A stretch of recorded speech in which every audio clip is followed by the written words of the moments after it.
నమస్కారం, వార్తలకు స్వాగతం. ముందుగా ముఖ్యాంశాలు. వర్ల రామయ్య ప్రెస్ మీట్, పలు అంశాలపై వివరణ.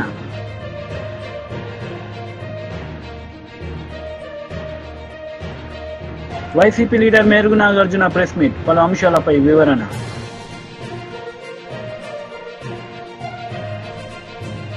వైసీపీ లీడర్ మీడియా సమావేశం నిర్వహించారు. ఈ సందర్భంగా పలు అంశాలపై ఆయన మాట్లాడారు. తప్పకుండా ఉంది. ప్రజలకు వాస్తవాలు చెప్పాల్సిన అవసరం కూడా తప్పకుండా ఉంది. ఎవరైతే ఇటు జరిగిన సంఘటన ఒక దురదృష్టకరమైన సంఘటన. ఎందుకంటే కడప చరిత్రలో కడప నియోజకవర్గానికి సంబంధించి ఎప్పుడు కని విని ఎరగని విధంగా ఆ సంఘటన జరగడం నిజంగా దురదృష్టకరమైన సంఘటన. సో ఆ రకంగా ప్రొవోక్ చేసే కార్యక్రమం టీడీపీ ఎమ్మెల్యే గారు చేయడము, మేయర్ ఇంటి మీద ఈ చెత్త తీసుకుపోయి వేపించడము, ఇవంతా కూడా గతంలో ఎప్పుడూ ఇటువంటి సంఘటనలు జరిగిన పరిస్థితి ఎప్పుడు లేదు. ఎలక్షన్స్ వరకు పార్టీలు అనేటివి ఉంటాయి, కానీ ఎలక్షన్ అయిపోయిన తర్వాత కడప నియోజకవర్గంలో అందరూ కూడా కలిసిమెలిసి, ఈ పార్టీ ఆ పార్టీ అనేది ఏం లేదు, కానీ అందరూ కలిసిమెలిసి ఉన్న పరిస్థితే గతంలో ఉన్న పరిస్థితి. అటువంటిది ఈ సందర్భం రావడం అనేది నిజంగా కూడా ఇటువంటి సంఘటన జరిగి ఉండకూడదు. సో ఇప్పుడైనా కూడా భవిష్యత్తులో ఎప్పుడు జరగకూడదు అని చెప్పేసి మేమైతే భావిస్తాం. సో అదే ఇప్పుడు ఎస్పీ గారికి రిప్రజెంట్ చేయడం జరిగింది. సో అదే కాకోకుండా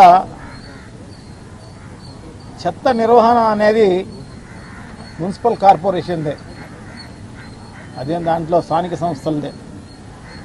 కానీ స్థానిక సంస్థలు ఆర్థికంగా ఆ కెపాసిటీ లేనప్పుడు సో డెఫినెట్గా ప్రభుత్వానిదే. సో ప్రభుత్వం భరించాల్సిన అవసరం తప్పకుండా ఉంది. యూజర్ ఛార్జెస్ అనేది ఎప్పుడైతే తీసేసామని అంటున్నారో, అది జీవో రాలేదని చెప్పేసి అంటారు, కానీ ఓవరాల్గా చెప్పినందువల్ల ఎవరు కట్టని పరిస్థితి, అన్ని చోట్ల తీసేసిన పరిస్థితి ఉంది. అది ప్రజల మెప్పు కోసం అలా చెప్పడం జరిగిందో ఏమో, కానీ మొత్తం పైన యూజర్ ఛార్జెస్ అనేది ఇప్పుడు నుంచి కాదు, దాదాపు 20 ఏళ్ళ నుంచి యూజర్ ఛార్జెస్ గతం నుంచి ఉండేటివే అవన్నీ కూడా. సో ప్రజలు కూడా, ఎందుకంటే ఆ స్థానిక సంస్థలు ఆర్థికంగా లేనప్పుడు, ఎందుకంటే ఇదంతా కూడా బాగా కరెక్ట్గా మెయింటైన్ చేయాలంటే ఖచ్చితంగా ఎంప్లాయీస్ అవసరం ఉంటారు. ఎంప్లాయీసే కాకోకుండా వెహికల్స్ అవసరం ఉంటాయి, అన్నీ అవసరం ఉంటాయి. సో ఇటువంటి బేర్ చేయాలంటే స్థానిక సంస్థలకు సంబంధించి, ఒక మున్సిపల్ కార్పొరేషన్ అంటే కొంచెం పర్వాలేదేమో, మామూలుగా అయితే స్థానిక సంస్థలకు సంబంధించి పంచాయతీల్లో అయితేనేమి ఇక్కడంతా కూడా డబ్బులు ఏమీ ఉండవు. సో అటువంటి పరిస్థితుల్లో ప్రభుత్వమే బేర్ చేయాల్సిన అవసరం ఉంది. అది యూజర్ ఛార్జెస్ వద్దు అన్నప్పుడు ఖచ్చితంగా ప్రభుత్వం దాన్ని స్పాన్సర్ చేయాల్సిన అవసరం తప్పకుండా ఉంది. ఎంత అవుతుందో అంత డబ్బులు వాళ్ళు ఇచ్చి మెయింటైన్ చేయాల్సిన అవసరం తప్పకుండా ఉంది. సో దానికి మేయర్ ఇంటి మీద చెత్త వేయడము, లేకుంటే కార్పొరేటర్ల ఇంటి మీద చెత్త వేయడము, ఇది ఈ ప్రభుత్వం ల్యాప్స్, అది ఈ ప్రభుత్వం వైఫల్యం. ఇది ఈ వైఫల్యాన్ని కప్పిపుచ్చుకోవడానికి కోసము ఈ రకంగా కార్పొరేటర్ పైన, మేయర్ పైన, ఇంకొకరి పైన బ్లేమ్ చేసే కార్యక్రమం అనేది తప్పు అది. సో ఇవన్నీ కూడా తెలుసుకోవాల్సిన అవసరం తప్పకుండా ఉంది అన్నమాట. సో మనం ఏవైనా దానికి ఒకవేళ ఏదైనా దానిపైన బాగా చర్యలు తీసుకోవాలంటే ఖచ్చితంగా చంద్రబాబు దగ్గరికి పోయి, ముఖ్యమంత్రి గారి దగ్గరికి పోయి రిప్రజెంట్ చేయాలి. మున్సిపల్ కార్పొరేషన్కు ఈ రకమైన పరిస్థితి ఉంది, సో ఇటువంటి పరిస్థితుల్లో మీరు ఇంత డబ్బులు మున్సిపల్ కార్పొరేషన్కి ఇవ్వండి అని చెప్పేసి, మరి టీడీపీకి సంబంధించిన ఎమ్మెల్యేనే కాబట్టి తప్పకుండా రిప్రజెంట్ చేయవచ్చు, ఆ డబ్బులు తీసుకురానివ్వచ్చు, ప్రజలకు మేలు చేయనివ్వచ్చు. సో ఇటువంటి పరిస్థితి. సో భవిష్యత్తులో ఇటువంటి పునరావృతం కాకూడదు అని చెప్పేసి మేమైతే భావిస్తామన్నమాట. సో అదే విషయం ఎస్పీ గారికి కూడా రికమెండ్ చేయడం జరిగింది. ఎస్పీ గారు కూడా సానుకూలంగా స్పందిస్తారు అని చెప్పేసి నేనైతే భావిస్తాను అన్నమాట. నాతో పాటు మా డిప్యూటీ సీఎం అంజద్ బాషా గారు పాల్గొనడం జరిగింది. అలాగే మాజీ డిప్యూటీ సీఎం, తర్వాత మా మేయర్ సురేష్ బాబు అయితేనేమి, మా రాజంపేట ఎమ్మెల్యే గారు శ్రీ అమర్నాథ్ రెడ్డి గారు అయితేనేమి, బద్వేల్ ఎమ్మెల్యే గారు సుధమ్మ గారు అయితేనేమి, మాజీ శాసనసభ్యులు రాయచోటి శ్రీకాంత్ గారు, సో మా ఎమ్మెల్సీ రామచంద్రారెడ్డి గారు అందరం కలిపి మేమంతా రిఫండ్ చేయడం జరిగిందనమాట. సో తప్పకుండా ఆయన ఎస్పీ గారు, పోలీసు వాళ్ళు, ఎందుకంటే ఇమ్మీడియట్గా పోలీసు వాళ్ళు కూడా రియాక్ట్ కావడం జరిగింది. వాళ్ళను తీసుకొచ్చి 9 మందినో ఏమో తీసుకొచ్చి ఇమ్మీడియట్గా స్టేషన్కి తీసుకురావడం జరిగింది. ఎవరైతే టీడీపీ పోలిట్ బ్యూరో సభ్యులు వర్ల రామయ్య మీడియా సమావేశం నిర్వహించారు. ఈ సందర్భంగా సీఎం జగన్ రెడ్డిపై మండిపడ్డారు. నేనైతే ఒక 420 కేసు, ఆ కేసే నిజమనుకుందాం. ఒక మహిళ, ఆమెదో బాలీవుడ్లో సినీ నటి అట. ఆమె ఇక్కడ కృష్ణా జిల్లాలో మొవ్వ ప్రాంతంలో, పామరు నియోజకవర్గం మొవ్వ ప్రాంతంలో ఉండే ఒక ముఖ్యమైన వైసీపీ నాయకుడికి పరిచయం అట. ఆ పరిచయం కాస్త ఇంకొంచెం ముందుకు వెళ్ళింది. వాళ్ళిద్దరికి ఏదో కొంచెం మనస్పర్ధలు వచ్చినాయి, తేడాలు వచ్చినాయి. పెళ్లి చేసుకోమని ఆమె అడిగిందట, చేసుకోనని ఈయనన్నట. ఆ డీటెయిల్స్లోకి నేను వెళ్ళటం లేదు, ఎందుకంటే అంత నికృష్టంగా, అంత మహిళల్ని అంత చూస్తున్నాం కదా రోజు. వాళ్ళ కథలు వాళ్ళ క్రీడలన్నీ కూడా మనం చూస్తూనే ఉన్నాం. తేడా వచ్చి పెళ్లి చేసుకోమని బెదిరిస్తుంది అంటే ఒక చిన్న కేసు రిజిస్టర్ 420 లేకపోతే ఇంకేదో కేసు చేస్తారు, థ్రెట్ 506 ఐపీసీ కేసు రిజిస్టర్ చేస్తారు. కానీ ఈ కేసుకి అత్యంత ప్రాధాన్యత వచ్చింది. ఎప్పుడొస్తాయి ఇటువంటి ప్రాధాన్యతలు? ఏదో దేశ ప్రధానం, దేశ రాష్ట్రాధిపతి, వీళ్ళు ఎవరన్నంటే ఇక్కడ అంతటి వాడైన సజ్జల రామకృష్ణారెడ్డి గారు ఇంటర్ఫియర్ అయ్యారు. ఇక్కడ కథ అంతా కూడా మారిపోయింది. ఈ జుగుప్సాకరమైన కేసు అన్నా, ఈ పనికి మాలిన ఈ దరిద్రపు కేసులో, ఈ చెత్త కేసులో, ఈ మహిళా లోకాన్ని కించపరిచే కేసులో సజ్జల రామకృష్ణారెడ్డి గారు ఆల్ ఇన్ ఆల్ ఆయన ఎంటర్ అయ్యారు. ఆయన ఎంటర్ అయితే సీను మారిందిరా అంటారు చూడు, అట్లాగా ఆయన ఎంటర్ అయ్యేటప్పటికి ఎక్కడ లేని ప్రాధాన్యత వచ్చింది. నో, మీరేం చేస్తారో నాకు తెలియదు. టాటా రాణా టాటా అప్పుడు కమిషనర్, పోలీస్ కమిషనర్ ఆయన. రాణా టాటా అంటే ఎవరు? అందరూ ఏదో టాటా బిర్లాల ఫ్యామిలీ కాదు, అది లోకల్ అట, ఇక్కడ ఈ ప్రాంతంలో. అతను ఆ కేసుని అత్యంత ప్రాముఖ్యత కలిగిన కేసులో అయ్యేటప్పుడు ఏదో కసబని పట్టుకోవటానికి ఆ రోజున నవంబర్ 26వ తారీఖున తాజ్ హోటల్ తగలబడితే వందలాది మంది కాల్చబడ్డారు కదా. ఆ కేసులో ముద్దాయిన కసబను పట్టుకోవటానికో, లేకపోతే ఐఎమ్ సారీ ఎక్స్ట్రీమిస్ట్ నాయకుడైన కొండపల్లి సీతారామయ్య గారిని పట్టుకోవటానికో వెళ్ళినట్లుగా విమానంలో వెళ్ళారట ఒక టీం ఆ అమ్మాయిని తీసుకురావటానికి. ఆ మహిళ, అది యాక్చువల్గా నాకు తెలిసి ఆ మహిళ ఫిర్యాదు అయి ఉండాలా, ఈ వైకాపా నాయకుడు ఇతను ముద్దాయి ఉండాలి ఆ కేసులో. పోలీసులు నిజంగా పనిచేస్తే మరి పోలీసు వ్యవస్థ తెలుసు కదా, 5 సంవత్సరాలు జగన్మోహన్ రెడ్డి గారు ఎలా వాడుకున్నారో, ఎలా ఆటలు ఆడుకున్నారో పోలీసు వ్యవస్థతోటి, ఎలా చెడుగుడు ఆడాడో పోలీసు వ్యవస్థతోటి మనకు తెలుసు కదా. విమానం వెళ్ళారటండి ఈ అమ్మాయిని పట్టుకురావటానికి, కసబను పట్టుకురావటానికి. ఏదో అంతర్జాతీయ బందిపోటు దొంగలు, టెర్రరిస్టులు, ఎక్స్ట్రీమిస్టులు పట్టుకోవటానికి కూడా అంత వేగంగా పరిగెత్తారు రాణా గారు కానీ వారి టీం కానీ. ఈ కేసులో పరిగెత్తారు, విమానం ఎక్కి వెళ్ళిపోయారట. ఒక సీనియర్ రిటైర్డ్ పోలీస్ ఆఫీసర్ పనిచేసి వరలరామయ్య గారు ఎటుపోతుందయా మీ పోలీసు సార్ క్షమించండి సార్, అది జగన్మోహన్ రెడ్డి గారి పోలీసు వ్యవస్థ సార్, చంద్రబాబు గారు ముఖ్యమంత్రిగా ఉన్న వ్యవస్థ కాదు సార్. చంద్రబాబు గారు ముఖ్యమంత్రిగా ఉంటే ఆ కేసు ఇలా ఉండదు సార్.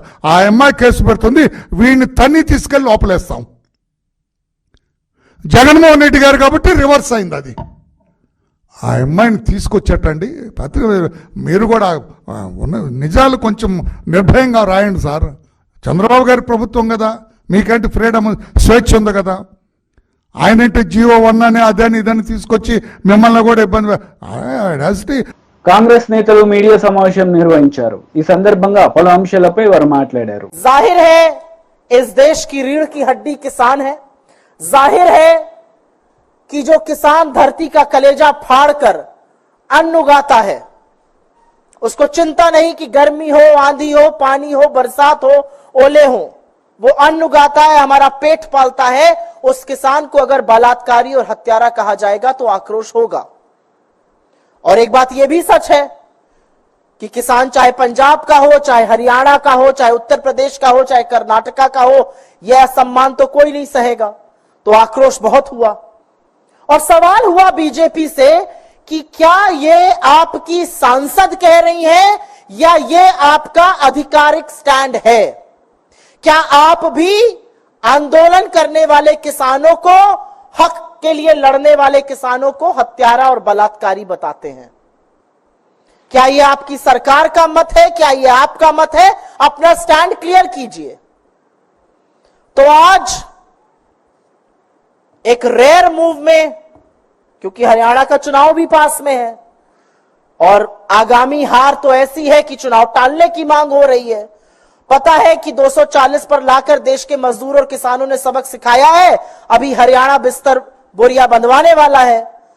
तो एक स्टेटमेंट आया भारतीय जनता पार्टी की ओर से जिसमें कहा गया कि किसान आंदोलन के परिप्रेक्ष्य में दिया गया बयान पार्टी का मत नहीं है, उनसे गहरी असहमति है इस बयान से और नीतिगत विषयों पर बोलने के लिए ना वो अधिकृत है, ना उनको अनुमति है और उनको निर्देशित किया गया है कि वो इस प्रकार के बयान भविष्य में ना दें।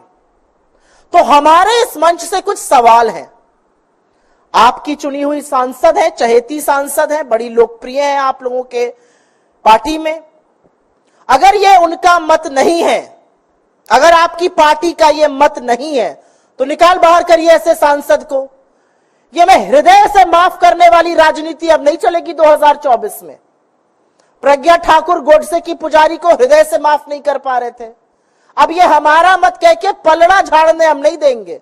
अगर ये आपका मत नहीं है तो इस देश के किसानों के खिलाफ जिसने इस तरह की बात की है उसको किसी कीमत पर संसद में बैठने का हक नहीं है। निकाल बाहर कीजिए अपनी पार्टी से, हाथ जोड़ के माफी मंगवाइए किसानों से, और अगर ये सब कुछ नहीं कर सकते तो आप खुद माफी मांगिए इस देश के किसानों से। ये तो बात किसानों के बारे में हो गई। उन्होंने एक अत्यंत विचलित करने वाली बात आगे भी कही थी जिसका मैंने उल्लेख किया है। उन्होंने कहा यहां पर बांग्लादेश जैसी स्थिति बनाने का काम अमेरिका और चीन कर रहे थे। तो हमारा सवाल है कि नरेंद्र मोदी की नाक के नीचे क्या वो इतने कमजोर है कि इस देश में अस्थिरता पैदा कर रही है विदेशी शक्तियां? तो इस पर पार्टी तो नहीं बोल सकती है। इस देश के विदेश मंत्रालय को, इस देश के गृह मंत्रालय को इस पर जरूर बयान देना चाहिए, जरूर स्पष्टीकरण करना चाहिए, क्योंकि हम भी परेशान हैं। आपकी सांसद कह रही हैं कि हिंदुस्तान की सरजमी पर अस्थिरता। బీజేపీ లీడర్ మీడియా సమావేశం నిర్వహించారు. ఈ సందర్భంగా పలు అంశాలపై ఆయన మాట్లాడారు. 2014 तक चीन की कम्युनिस्ट पार्टी दुनिया के सबसे बड़ी राजनीतिक दल था। 2014 में जब भारतीय जनता पार्टी के 11 करोड़ सदस्य हुए, उसके पश्चात भारतीय जनता पार्टी ये दुनिया की सबसे बड़ी राजनीतिक पार्टी के नाते पहचानी गई। सदस्यता ये सिर्फ संपर्क का कार्यक्रम नहीं, तो देश की जनता तक पहुंचकर भारतीय जनता पार्टी के विचार उन तक पहुंचाना,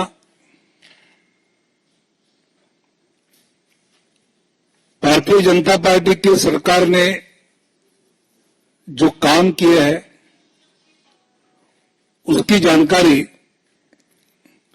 जनता तक हम पहुंचाएंगे। 2 सितंबर को ये जो सदस्यता शुरू होगी वो 25 सितंबर तक उसका पहला चरण पूरा होगा। पहले चरण की सदस्यता का विश्लेषण करने के बाद 1 अक्टूबर से 15 अक्टूबर का दूसरा चरण सदस्यता का शुरू होगा। ये जो विश्लेषण एनालिसिस होगा उसमें पहले चरण में जो सदस्यता हुई है वो भौगोलिक दृष्टि से कौन सा क्षेत्र कम रहा है, कहां पहुंचना आवश्यक है, सामाजिक वर्गों के हिसाब से सोचते हैं तो उसके आधार पर कहीं पहुंचना ज्यादा जरूरी है तो वो किया जाएगा। कई प्रदेशों में जहां ट्राइबल एरिया, पहाड़ी एरिया है, वहां पर वहां के कार्यकर्ताओं की सहायता के लिए बाहर के कार्यकर्ता भी जाकर वहां विशेष सदस्यता अभियान करेंगे। और ये पूरे पहले चरण के सदस्यता के बाद एनालिसिस होने पर दूसरे चरण में जो कमियां रही है वो पूरी की जाएगी। ये सदस्यता पहले जो नागरिक भाजपा से जुड़ना चाहता है वो 8800002024 इस नंबर पे मिस कॉल दे या फिर नमो ऐप पर से भी जुड़ सकता है। क्यूआर कोड होगा, भारतीय जनता पार्टी की वेबसाइट है, उससे भी वो पार्टी की सदस्यता ग्रहण कर सकता है। जब ये मिस कॉल दिया जाएगा तब कुछ बेसिक जानकारी का देने का एक मैसेज मिस कॉल देने वाले नागरिक को मिलेगा और वो उसमें अपना नाम, पता और कुछ వైసీపీ లీడర్ మీడియా సమావేశం నిర్వహించారు. ఈ సందర్భంగా పలు అంశాలపై ఆయన మాట్లాడారు. టీడీపీ నాయకులు చెప్పిందే వేదం లేకపోతే అదే చట్టం అనే విధంగా కూడా ఈ రోజు రాష్ట్రంలో రాజ్యం వెళ్తున్నటువంటి పరిస్థితి రాష్ట్రంలో చూస్తా ఉన్నాం. దీని ఫలితంగా వైఎస్ఆర్సీపీ శ్రేణులపైన, టీడీపీకి గిట్టని వారిపైన, సామాన్యులపైన దాడి, దౌర్జన్యాలు, ఆస్తుల ధ్వంసం లేకపోతే హత్యలు జరుగుతూ ఉన్నా ఎవరు పట్టించు. దానికి కారణం చంద్రబాబు గారు పంపిన సందేశం. దానివల్ల పోలీస్ వ్యవస్థ క్రియాహీనంగా మారిపోయినటువంటి పరిస్థితి ఈ రాష్ట్రంలో చూస్తా ఉన్నాం. దీనికి అంత బాధ్యుడు చంద్రబాబు గారే, స్వయాన ముఖ్యమంత్రి. ఉదాహరణకి నంద్యాలలో ఇన్సిడెంట్ జరిగింది.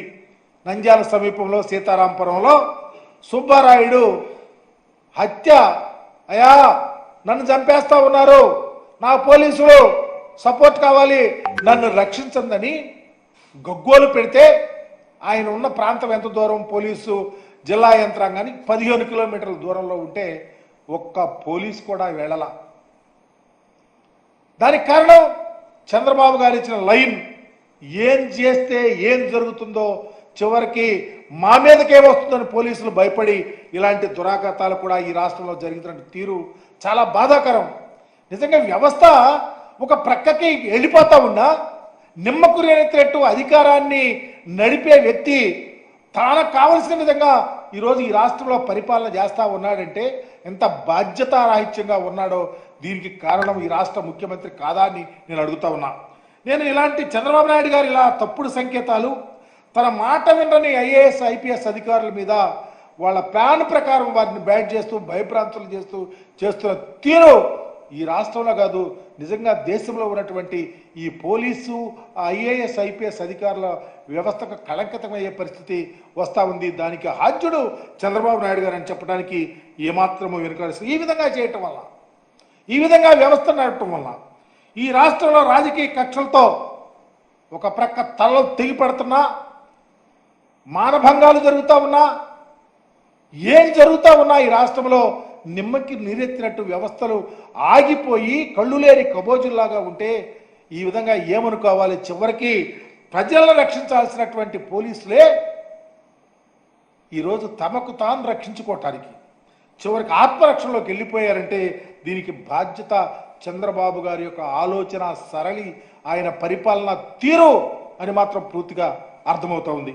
ఈరోజు చంద్రబాబు గారి ఆదేశం మేరకు చివరికి బాధితులపై కేసులు పెడుతుంటే ఏ సామాన్యుడైనా పోలీసుల దగ్గరికి ఎందుకు వెళ్తాడు? పోలీసుల వల్ల మాకు న్యాయం జరిగిద్ది, పోలీసులు మాకు అండగా ఉంటారు, మాకు రక్షణ ఉంది అని చెప్పుకోవటానికి ఎక్కడ అవకాశం ఉంది? దాడులు, అఘాయిత్యాలు, అమానుషాలు, వెలివేతలు వీటన్నిటికీ కారణంగా చంద్రబాబు ప్రభుత్వం, చంద్రబాబు గారు నడుపుతా ఉన్నారే. రాజ్యాంగం మీద, ఇది రాజ్యాంగమేనా? రాజ్యాంగం మీద నడుపుతా ఉందా ఈ పరిపాలన? ఇది ఒక నారావారి రెడ్ బుక్ పరిపాలన కాదు అని అడుగుతా ఉన్నా. దీనికి ఎవరు సమాధానం చెప్తారు? ఎందుకంటే నడిచేది నారావారి రాజ్యాంగం. మాట వినని అధికారులపై చూపించిన శాడిజం, ఇంకా మాట వినకపోతే పరువు మర్యాదలను ప్రతిష్ట మంటగొల్పే విధంగా వారి యొక్క మీడియాలో రాయిస్తాం, ఒక కథనాలు రాయిస్తాం. ఆ కథనాలను ఆధారంగా చేసుకొని కక్షతో, కార్పణ్యాలతో మీరు పనిచేసే తీరు ఈ రాష్ట్రంలో ఉన్న ఏ అధికారి, not only police, not only IAS IPS, ఏ అధికారైనా భయభ్రాంతులతో పనిచేస్తా ఉన్నారే తప్ప మాకు వార్తలు ముగించే ముందు ముఖ్యాంశాలు మరోసారి.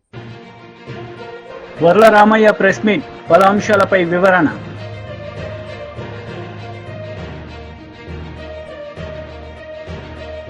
YCP leader Merugu Nagarjuna press meet, పలు అంశాలపై వివరణ.